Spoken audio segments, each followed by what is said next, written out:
नियमन प्रणाम दोस्तों।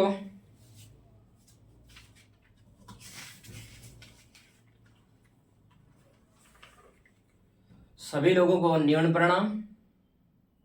जय श्री राम। हौसले बुलंद कर दे और रास्तों पर चल दे, तुझे तेरा मुकाम मिल जाएगा।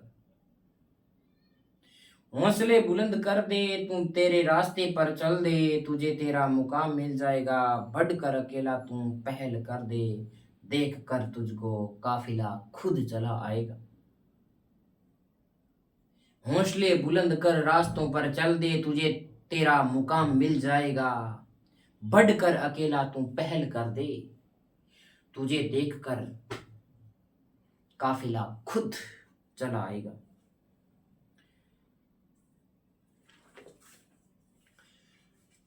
चीनी वस्त्र उद्योग। चीनी वस्त्र उद्योग वह है जिसके अंतर्गत हम दैनिक दिनचर्या के अंतर्गत जो उनके द्वारा बनाई गई चीनी का उपयोग करते हैं। चीनी का नाम लेते ही हमारे एक मन में आता है कि हाँ, मीठी होगी, मीठी होगी, और मीठी होगी तो वो चीनी होगी। अब रसगुल्ले चाशनी को देख लो, गुड़ गुड़ और खांडहारी को देख लो, उनमें एक स्वादिष्ट और मिठास आता है। तो वो किससे आता है, किससे बनती है चीनी? ये देखें तो सबसे पहले कृषि आधारित उद्योग सबसे बड़ा उद्योग है ये।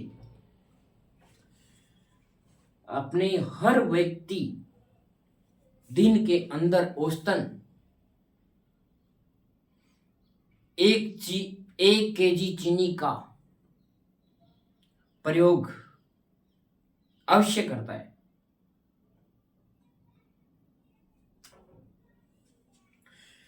दोस्तों देखें तो आज विश्व में चीनी और गन्ना उत्पादन देश के नाम से अगर किसी देश की बात करें तो वो भारत होगा।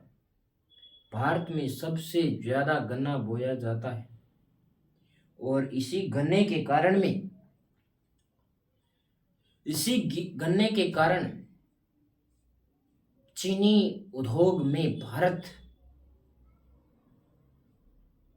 प्रथम स्थान रखता है।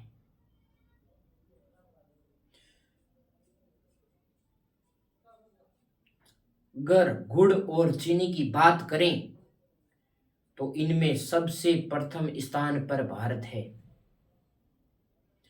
और भारत में इससे प्रभावित होने वाले 5 लाख लोग श्रमिक हैं, जो कि खेतों से लेकर के मिलों तक कच्चे माल को ले जाते हैं और कच्चे माल का जो तैयार माल होता है, मतलब चीनी बनी हुई होती है, वो बिजनेस के थ्रू बाजार में पहुंचाते हैं। तो इसके अंतर्गत ये 5 लाख लोग कार्य करते हैं। खेतीहर मजदूरों की बात करें तो इनकी भी तादाद कम नहीं है। पश्चिमी बंगाल जैसे राज्य भारत में खूब गन्ना उत्पादन में सहायक है और चीनी उद्योग के लिए वह गन्ना सबसे सर्वश्रेष्ठ माना जाता है जो सबसे मीठा हो। और मीठे गन्ने की खेती वहीं की जाएगी जहां पर नहरों की से सिंचाई की जाती हो और नहरों का पानी सर्वाधिक हो, जमीन का पानी मीठा हो, वहां पर सर्वाधिक गन्ने की बुआई की जाएगी। और गन्ने को औसतन तापमान की बात करें तो यह 30 से 35 डिग्री तक चल सकता है।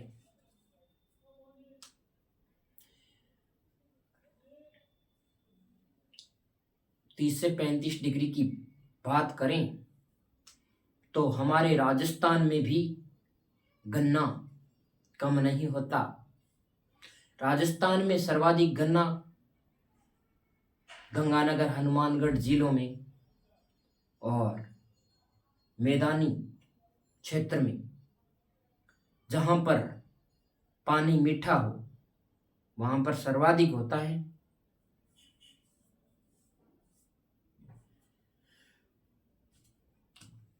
चीनी उद्योग में भारत प्राचीन काल से लेकर अब तक परिचित देश रहा है। मतलब सबसे ज्यादा परिचित लोग भारत में है चीनी से। और गन्ना और चीनी का भारत विश्व में सबसे बड़ा उत्पादक देश है। चीनी उद्योग कृषि पर आधारित उद्योग है जो 50 मिलियन गन्ना किसानों और चीनी मिलों से सीधे नियोजित 5 लाख श्रमिकों की ग्रामीण आजीविका को प्रभावित करता है। परिवहन और मशीनरी की, व्यापार सेवाओं और कृषि आदानों की आपूर्ति से संबंधित विभिन्न सहायक गतिविधियों में भी चीनी उद्योग व्यापार प्रदान करता है। मतलब कच्चा माल मिलों तक लाया जाएगा, वहां पर श्रमिकों की आवश्यकता होगी, यातायात की आवश्यकता होगी, सड़क परिवहन की आवश्यकता होगी ज्यादातर, और मशीनों की आवश्यकता होगी। मशीन बनाएंगे उसके लिए उद्योगों की आवश्यकता होती है। ये काफी उद्योगों से परिचित, मतलब कनेक्शन लिए हुए, कनेक्शन संबंधित उद्योग है। इसमें कृषि आधारित उद्योग आ गए, वो सभी काम आएंगे। खनिज आधारित उद्योग आ गए और खनिज आधारित उद्योग आ गए, और श्रमिक लोगों को काम करना पड़ेगा, उसके लिए भी कई प्रकार की ऐसी मशीनें हैं जो आज के समय में श्रमिकों की तरह कार्य करती हैं। इसमें अयस्कों की भी आवश्यकता बहुत ज्यादा है, जैसे लोहे अयस्क, तरल खनिज तत्वों की भी इसमें जरूरत होती है। और गन्ना कृषि आधारित उद्योग होने के कारण, चीनी ये कृषि आधारित उद्योग होने के कारण में सबसे सर्वाधिक काम लिया जाने वाला एक ही फसल है, इसमें वही है गन्ना। और गन्ना सबसे ज्यादा पश्चिमी बंगाल में होता है। परिवहन, और ये बता दिया आपको, चीनी उद्योग का उत्पादन भारत में परंपरागत रूप से गुड़ और खांडसारी के रूप में किया जाता है। बताया था आपको कि गुड़ और चीनी ये सबसे ज्यादा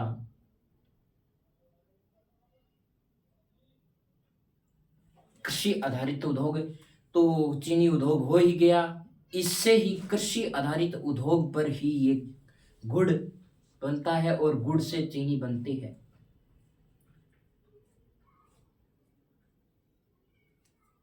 गुड़ से चीनी बनती है। गुड़, खांडसारी, चाशनी और चीनी को मिलाकर भारत विश्व में प्रथम स्थान पर है। चीनी उद्योग का कच्चे माल वाले प्रदेशों में केंद्रित होने के कारण चीनी की अपेक्षा गन्ने की ढुलाई कठिन है। क्या है कि चीनी उद्योग कच्चे माल वाले प्रदेशों में केंद्रित होने के कारण यहां पर गन्ने की ढुलाई ज्यादा पड़ती है। अगर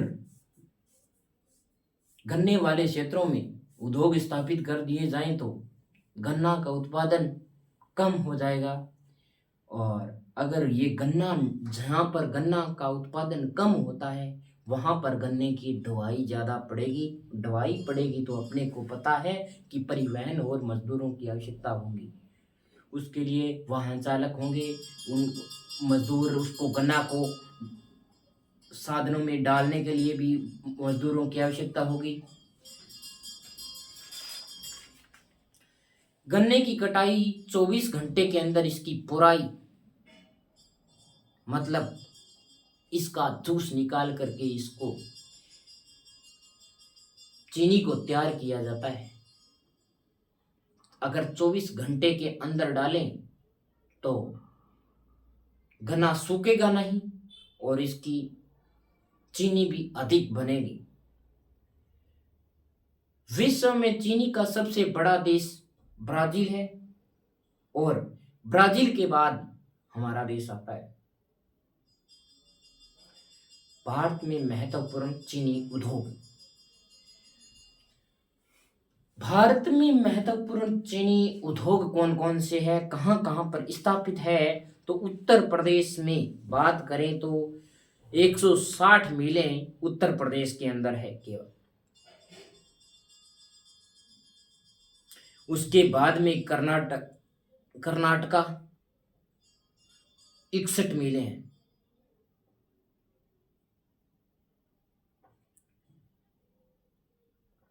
बिहार, महाराष्ट्र, गुजरात, तमिलनाडु और आंध्र प्रदेश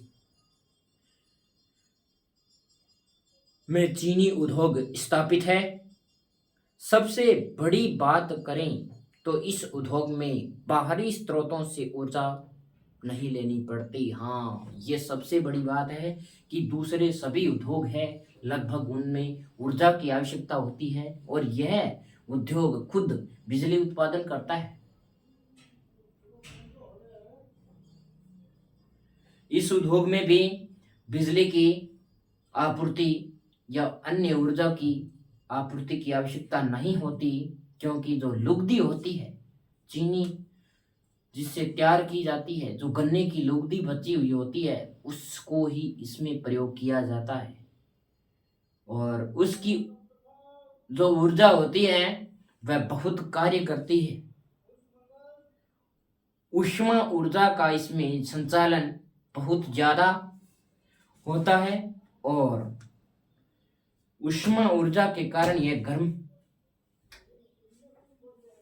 हो जाती है।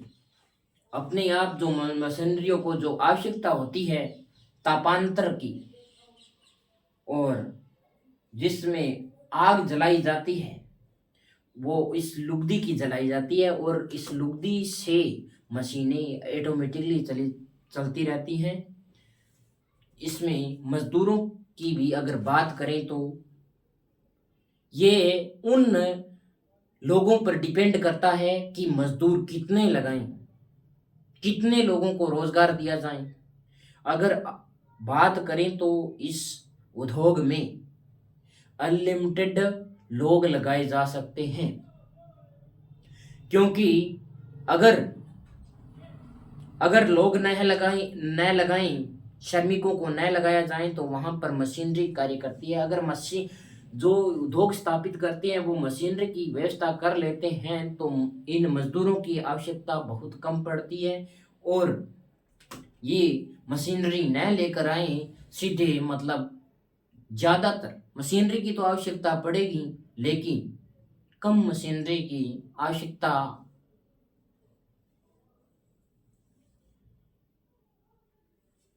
अब मतलब कम मशीनरी को प्रयोग में लिया जाए तो ये मजदूरों को ज़्यादा लगा सकते हैं। मशीनों के भी अलग अलग प्रकार होते हैं। ये उद्योग काफी बड़ा होता है और बड़े क्षेत्र पर लगाया जाता है। इस उद्योग से जो निकलने वाला जो केमिकल होता है अगर वो सीधा धरती पर या उसको खुला छोड़ दिया जाए जमीन पर, उपजाऊ जमीन पर छोड़ दिया जाए तो वो जमीन अनउपजाऊ अपने आप हो जाएगी। ऐसा उदाहरण बहुत बार देखा गया है।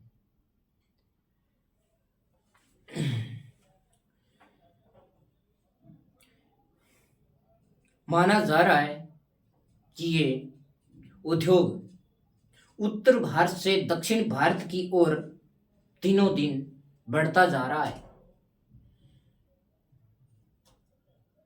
कृषि पर आधारित होने के कारण मानसून के अनुसार इसकी उत्पादन में परिवर्तन होता रहता है। हाँ, अगर कई बार गन्ने की फसल नष्ट हो जाती है तो इस उद्योग पर बुरा प्रभाव पड़ता है।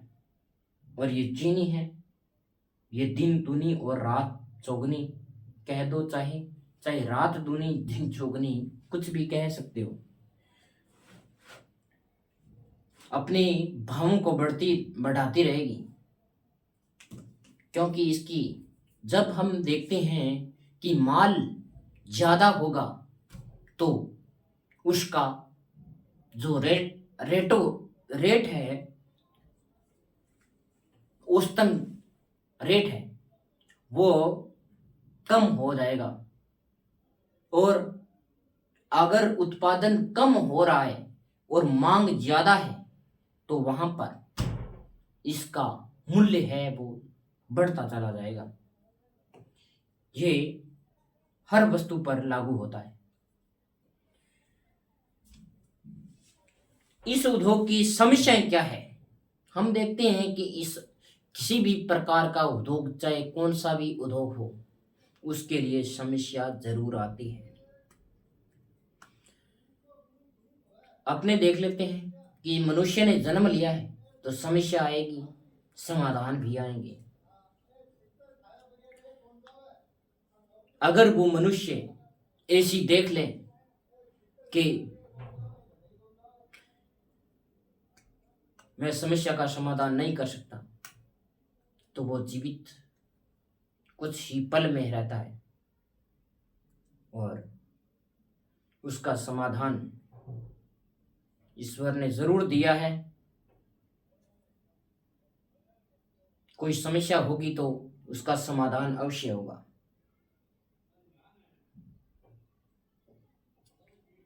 कृषि पर आधारित उद्योग होने के कारण मानसून के अनुसार इसमें उत्पादन का परिवर्तन होता रहता है और गुड़ चीनी का उत्पादन गन्ने के द्वारा किया जाता है।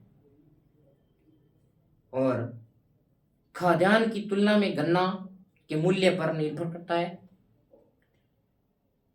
गन्ना के मूल्य पर निर्भर करता है कि गन्ना कम बोया गया है या ज्यादा बोया गया है, उसके अनुसार चीनी का मूल्य निर्धारित किया जाएगा। इसका संबंध गन्ने और गुड़ की कीमतों से भी है।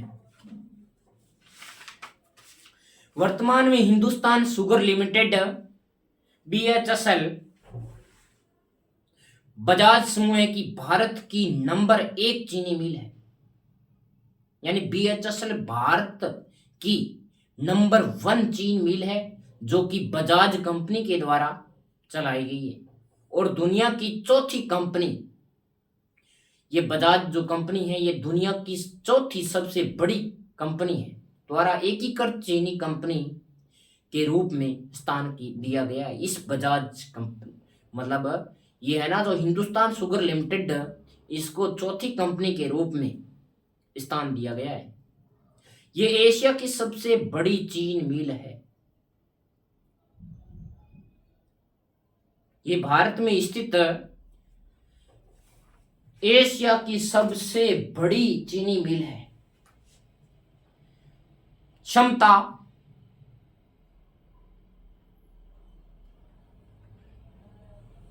1,36,000 टन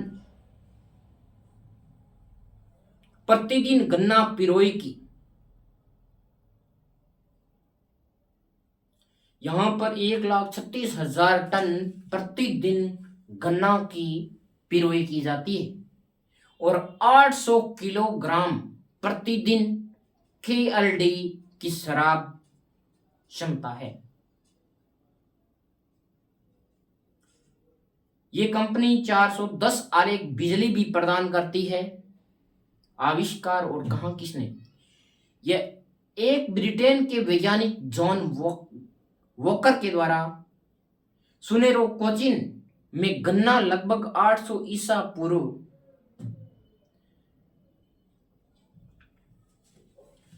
यानी गन्ना उद्योग की आविष्कार किसने किया था? सुनेरो कोचिन में स्थान है ये। एक ब्रिटेन का वैज्ञानिक था जॉन वॉकर, जिसने 800 ईसा पूर्व में गन्ना भारत में पहुंचाया था। और चीनी की उत्पादन की प्रक्रिया शुरुआत करीबन 8वीं शताब्दी में कर दी गई थी। आविष्कार और किसने किया था? ये आविष्कार किसने किया था? जॉन वॉकर ने, मतलब वो लेकर आया गन्ना को भारत में। और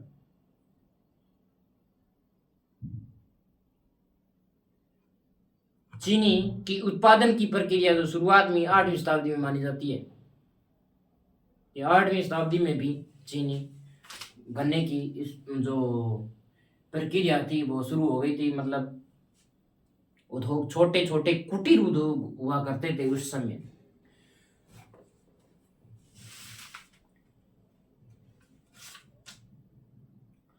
कागज उद्योग,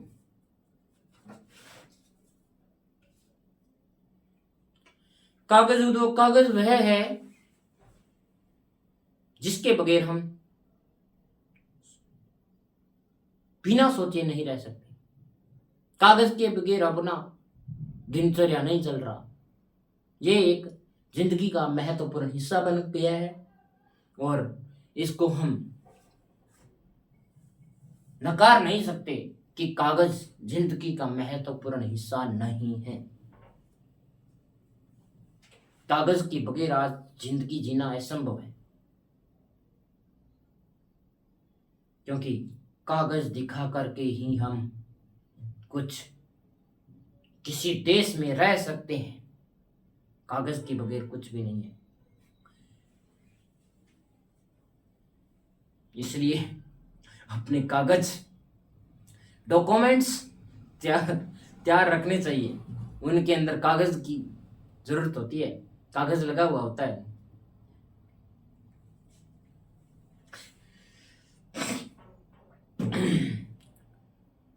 सत्रह बड़े बड़े पेड़ काटने से क्या होता है कि 1 टन कागज का निर्माण होता है। यह जीवन की मूलभूत आवश्यकता में शामिल हो चुका है। कागज आज दुनिया की अहम वस्तुओं में शामिल माना जाता है। जिस प्रकार दूसरे खनिज उद्योग काम में आने लगे हैं, उसी प्रकार कागज के भी उद्योग स्थापित किए गए हैं। कागज की मिलें स्थापित की गई है। 600 मिलें कम से कम नॉर्मल है। इतनी मिलें होगी कागज की पक्का। कलकत्ता में 1870 में पहला कागज का कारखाना स्थापित किया गया था। कागज का जो प्रथम कारखाना था वो 1870 में स्थापित किया गया था। कि पहले लोग कागज का उपयोग जरूर करते थे। पहले लोग जो कागज का उपयोग करते थे वो कागज थोड़ा अलग प्रकार का हुआ करता था। ये वाइट कागज तो उच्च स्तर की जो बढ़िया मिलें हैं उनके अंदर तैयार किया जाता है। ये बढ़िया कारखाने हैं उनके अंदर तैयार किया जाता है उच्च स्तरीय क्वालिटी का कागज। लेकिन जो अखबारी कागज है उसकी स्थापना देखी जाए तो ये बहुत पहले हो चुकी थी। अब उससे पहले की पत्थर हुआ करते थे, लोग ये पत्थरों पर लिखा करते थे। उससे पहले जो पत्ते थे उन पर भी लिखा करते थे। ताड़ के वृक्ष के पत्तर होते थे, जो पत्ते होते थे उनके अंदर लिखा जाता था। और आज के ज़माने में ये कागज़ अहम या महत्वपूर्ण स्थान, हर देश, किसी भी देश की बात करें तो वो देश कागज़ के बगैर आज जिंदगी को आगे नहीं चला सकता। ऐसा कोई देश नहीं है दुनिया में जहां पर कागज न हो।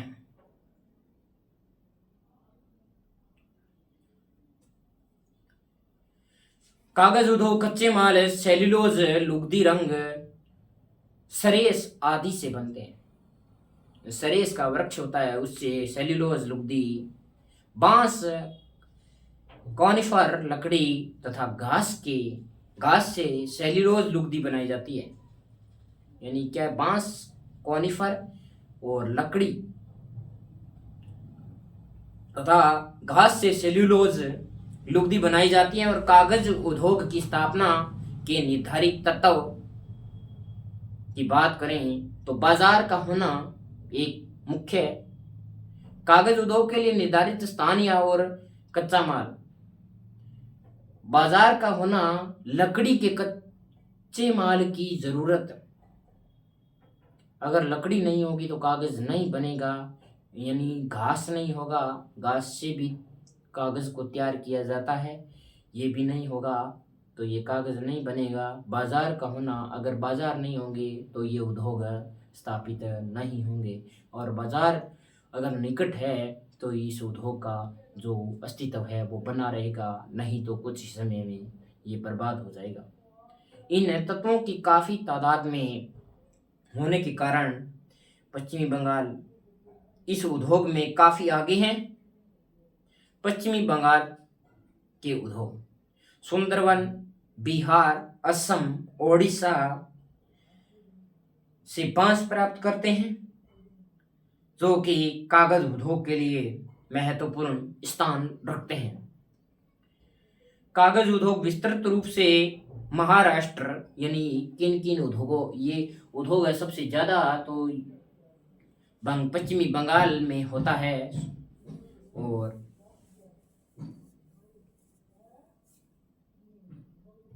उत्पादन है, मतलब जो कच्चे माल की, किसी भी उद्योग के लिए कच्चे माल की आवश्यकता होती है और वो कच्चा माल है लकड़ी। इसके लिए लकड़ी की आवश्यकता है, वो पश्चिमी बंगाल से जरूरत ज़्यादा होती है इसको। यहाँ पर क्या कि सुंदरबन हो गया, बिहार, असम और उड़ीसा में भी ये उद्योग स्थापित किए जा सकते हैं, क्योंकि यहाँ पर सबसे ज़्यादा क्या है कि लकड़ी का उत्पादन होता है। बांस की लकड़ी यहाँ पर जब से ज़्यादा होती है और बांस की लकड़ी होगी तो वहाँ पर ये कागज उद्योग खूब प्रगति करेगा। ऐसी का बांस जैसी लकड़ी इस उद्योग के लिए महत्वपूर्ण स्थान रखती हैं। महाराष्ट्र कागज वैसे विस्तृत, मतलब कि कहाँ कहाँ पर फैला हुआ है ये उद्योग है। महाराष्ट्र, उड़ीसा, आंध्र प्रदेश, कर्नाटक, मध्य प्रदेश, महाराष्ट्र में, ओडिशा में, आंध्र प्रदेश में, कर्नाटक में, मध्य प्रदेश में, नेपासर ये मिल है कागज की, मध्य प्रदेश की नेपा कागज मिल, नेपासर गांव में स्थित है नेपा कागज मिल। मैसूर की कागज मिल कर्नाटक में है। केरल न्यूज फीड प्रिंट योजना समाचार पत्रों के लिए कागज बनाती है। और भारत में प्रति व्यक्ति कागज खपत लगभग 15 से 20 किलो औसत सालाना है। मतलब प्रत्येक व्यक्ति एक साल के अंतर्गत 15 से 20 किलो कागज की खपत करता है। भारत में पेपर निर्माण कार्य 13वीं शताब्दी में शुरू हुआ था। यानी कागज का निर्माण है वो 13वीं शताब्दी में शुरू हुआ था, ऐसा माना जाता है। उद्योग, बाकी इतिहासकार कुछ ही कह सकते हैं, भूगोलवेता का कहना अलग अलग है। और इस प्रकार ये कुछ उद्योग भौगोलिक या भूगोलकर्ता ये बयान देते हैं कि ये जो कागज है इसकी 13वीं शताब्दी में उत्पत्ति मानी जाती है। उद्योग की समस्याएं, इस उद्योग के लिए, किसी भी उद्योग के, मैंने बताया कि किसी भी उद्योग के लिए कच्चे माल की आवश्यकता जरूर होगी।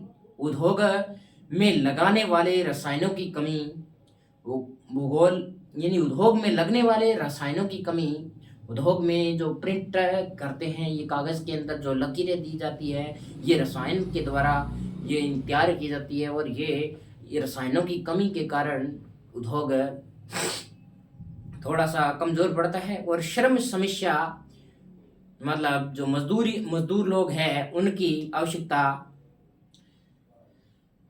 मजदूरों की आवश्यकता और नीमन कोयले के उपयोग,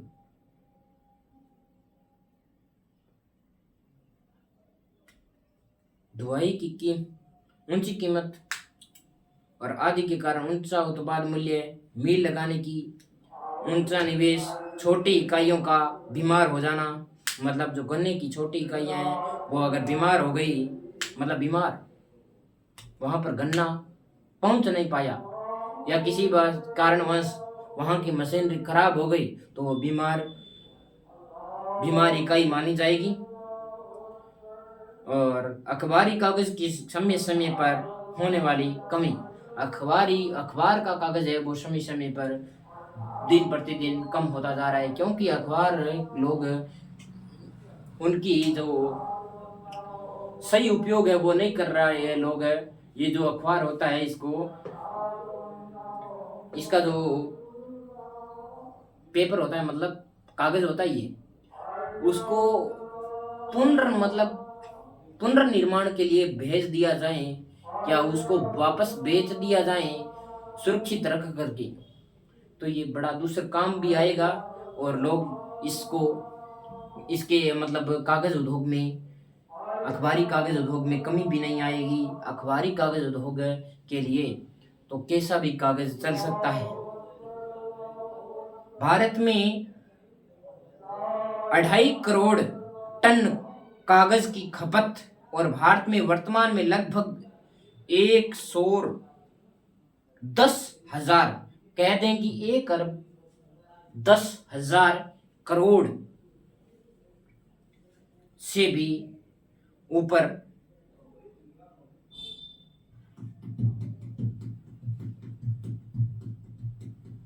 का इसका सालाना कारोबार है। भारत में कागज उद्योग की वर्तमान में 600 से ऊपर मिलें स्थापित है। कनाडा में सबसे ज्यादा अखबारी कागज बनाया जाता है। भारत में जेम्स ऑगस्टन हिक्की द्वारा 1779 में कलकत्ता में अंग्रेजी भाषा का पहला समाचार बंगाल गजट स्थापित किया गया था। भारत में उदंत मातंड हिंदी का प्रथम समाचार पत्र था।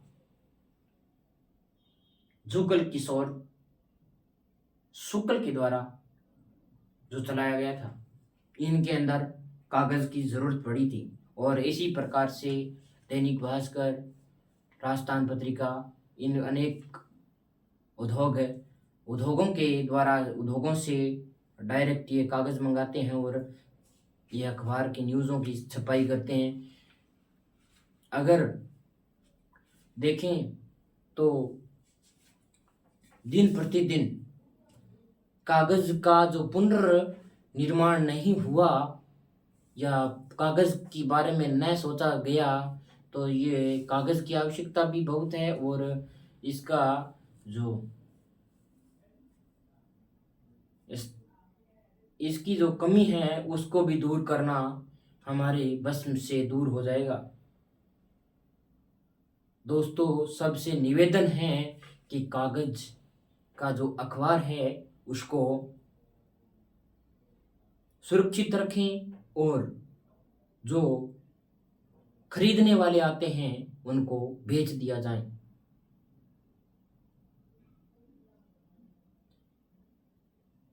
उनको वह कागज बेच दिया जाए जो आपने संभाल कर रखा है।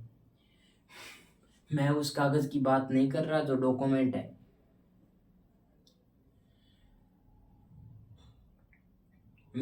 मैं अखबार के कागज की बात कर रहा हूं। और जो उपयोग में नहीं आने वाला अपना कागज अपने जो प्रयोग में नहीं लेते हैं उनको जलाएं न, उनका पुनर्निर्माण करवाने के लिए सहयोग करते रहें समय समय पर। ताकि हमारा पर्यावरण है वो बचा रहे और उन वृक्षों की कटाई है वो भी कम होती रहे दिन प्रतिदिन। आज तो डिजिटल का ज़माना है, ज़्यादातर डिजिटल यूज़ कीजिए और जो न्यूज़ है वो स्पष्ट उनके अंदर ऐपों को ज़्यादा डाउनलोड करें। वे वे वो ऐप डाउनलोड न करें जिनको कोई उपयोगिता जिनकी नहीं है।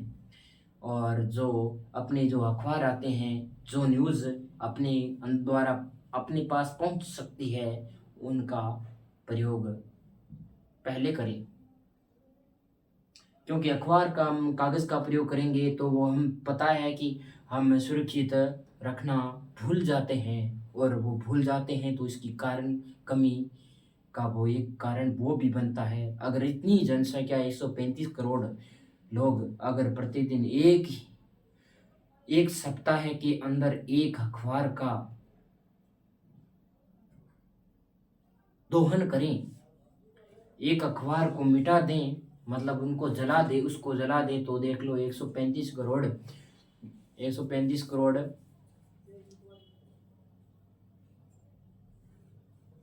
अखबार जल जाएंगे। और इससे क्या है कि पर्यावरण पर बहुत हानिकारक प्रभाव पड़ रहा है, दिनों दिन प्रतिदिन बढ़ता जा रहा है। क्योंकि 1 टन के लिए 17 पेड़ों की आवश्यकता होती है, 17 पेड़ों का बलिदान होता है। देख सकते हो कि अमृता देवी बिश्नोई खेजड़ली गांव जोधपुर के अंदर जो पेड़ों की कटाई की जा रही थी, उसके लिए 363 बिश्नोइयों ने अपने प्राण न्यौछावर किए थे और वो पर्यावरण के लिए थे। वहां पर 363 पेड़ कट रहे थे। अगर वो सोच लेते कि ये तो कटने ही कटने, फिर क्या होता।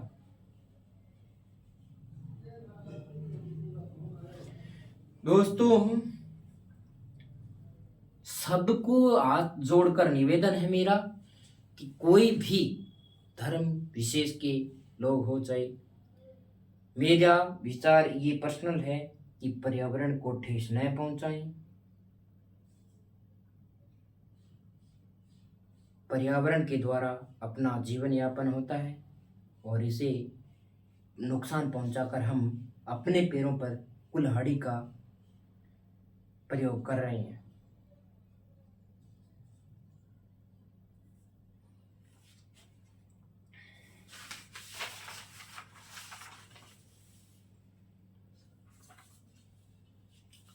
अब दोस्तों देख लें ये उर्वरक उद्योग।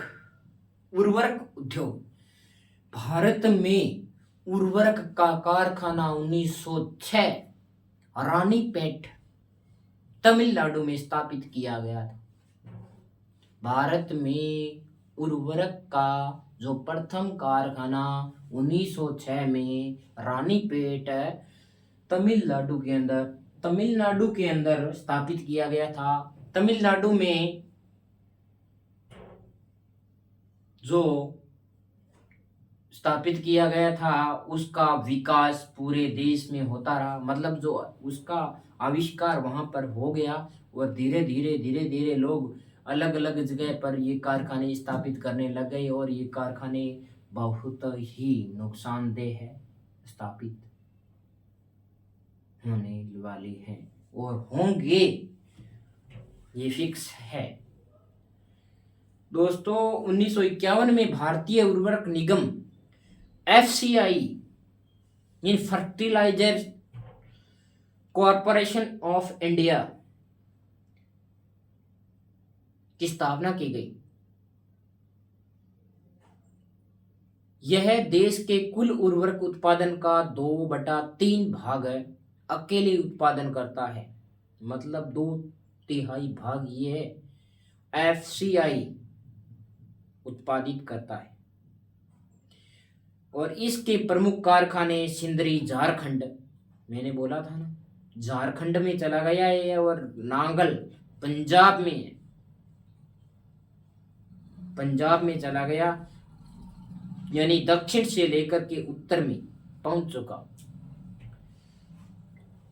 सन 1974 में नेशनल फर्टिलाइजर लिमिटेड कंपनी की स्थापना की गई और इसके बाद में 3 प्रमुख उर्वरक कारखाने बने, नांगल, बठिंडा और पानीपत।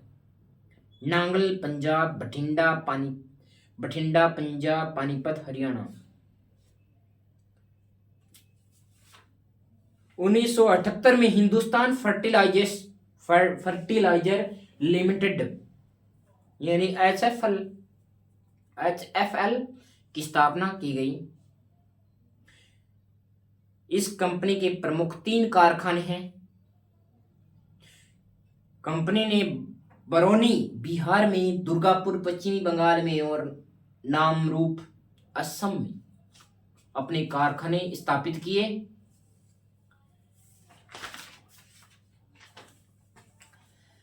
आईएफएफसीओ में सहकारी क्षेत्र में उर्वरक का निर्माण करने वाली प्रमुख संस्था इफ्को का गठन किया गया। सहकारी क्षेत्र में उर्वरक का निर्माण करने वाली जो कंपनी है इफ्को, आईएफएफसीओ, इस संस्था के भारत में कुल 4 कारखाने हैं। Kalol Gujarat, Kandla Gujarat, Phulpur UP, Aonla UP. Nitrogen, phosphorus, potash. Nitrogen 4%, nitrogen का अनुपात 4, नाइट्रोजन, फास्फोरस और पोटाश का जो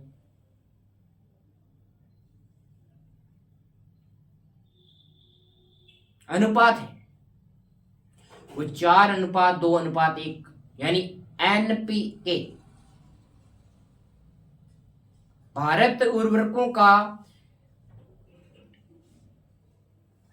आयातक देश है, यानी बाहरले देशों से भारत में उर्वरकों को मंगाया जाता है अनेक प्रकार से।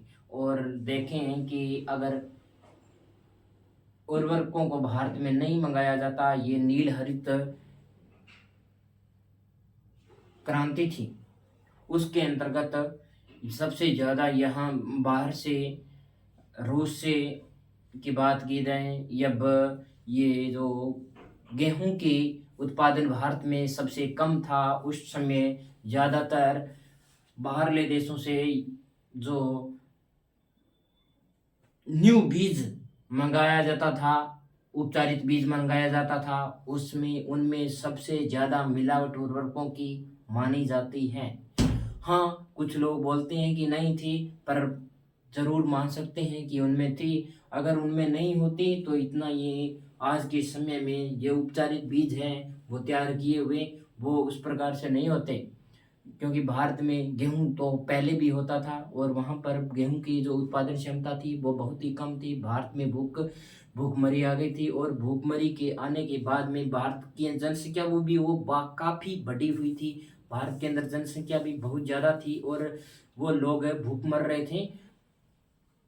तब जाकर के इंदिरा गांधी ने बाहर के देश में, मतलब शायद 100% रूस होगा, उसका कंफर्म नहीं कह सकता, रूस होगा, उससे वहाँ से मतलब जो एक प्रचालन किया था, मतलब उस वहाँ से बीजों को भारत के अंदर पहुँचाया गया था और वहाँ वो खेती की गई। तो बाद में उपजाऊ मतलब उपज भी बढ़िया निकल रही थी और भारत के लोग वो अपना पेट भर रहे थे।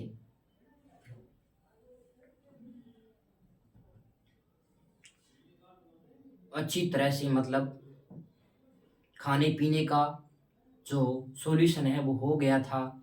और इस प्रकार से अगर बात करें तो उर्वरक, एक प्रकार से देखा जाए तो उर्वरक है वो हानिकारक भी है, और एक प्रकार से देखा जाए तो उर्वरक अपनी जो मूलभूत आवश्यकताएं हैं, दैनिक आवश्यकताएं, उनको उनकी पूर्ति करने में अहम योगदान देते हैं। अगर ये उपजाऊ नहीं होती भारत की भूमि, भूमि में उपजाऊ बीज नहीं मिलते तो फिर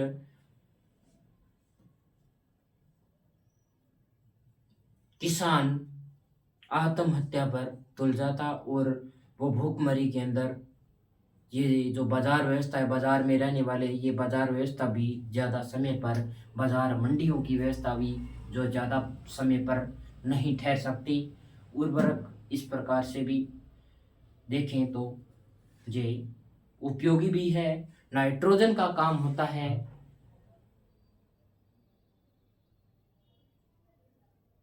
नाइट्रोजन का काम होता है बढ़ाना।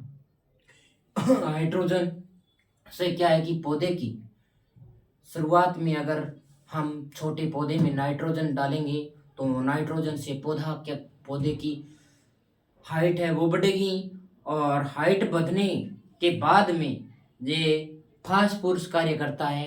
वो फास्फोरस ये कार्य करता है कि वहाँ पर फूल लेकर आता है।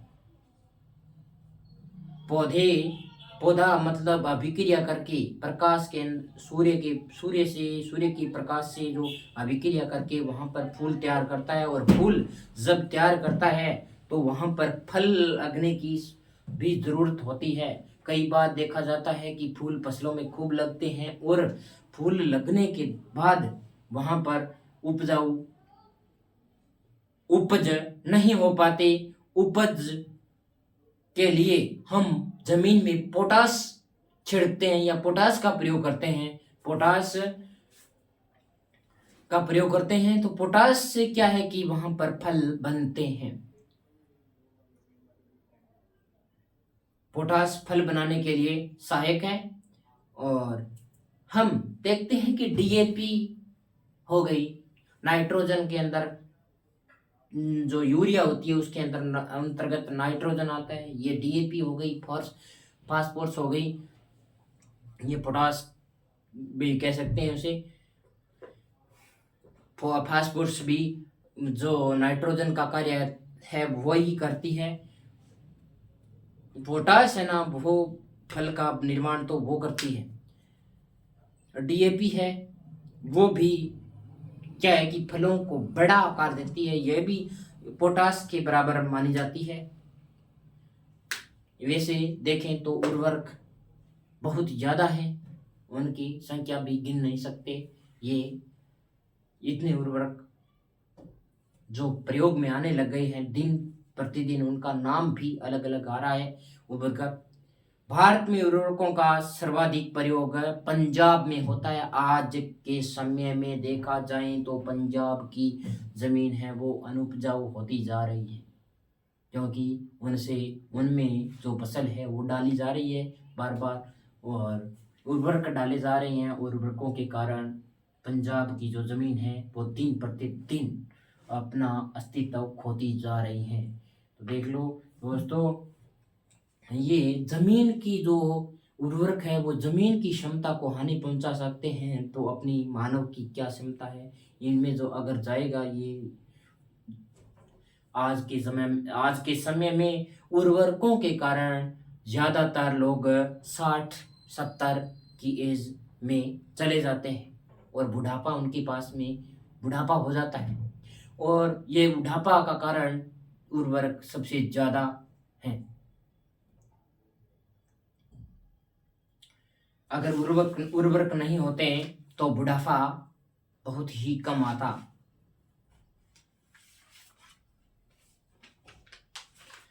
ठीक है दोस्तों, ये आज का सेशन कंप्लीट होने जा रहा है, और इसी के साथ में दो शायरी और हो जाए। जिंदगी कांटों का सफर है, हौसला इसकी पहचान है।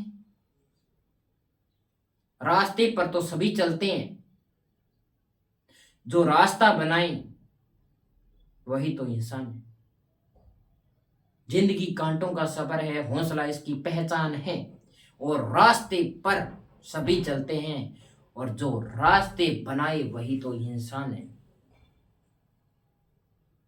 ख्वाब भले टूटते रहें मगर हौसले फिर भी जिंदा रहें। ख्वाब दिन प्रतिदिन टूटते रहे लेकिन हौसला फिर भी बढ़ता रहे। हौसला अपना ऐसा रखो जहां मुश्किलें भी शर्मिंदा हो जाएं। हौसला अपना वैसा रखो जहां मुश्किलें भी शर्मिंदा हो जाएं। जय श्री राम। पुण्य निवन प्रणाम।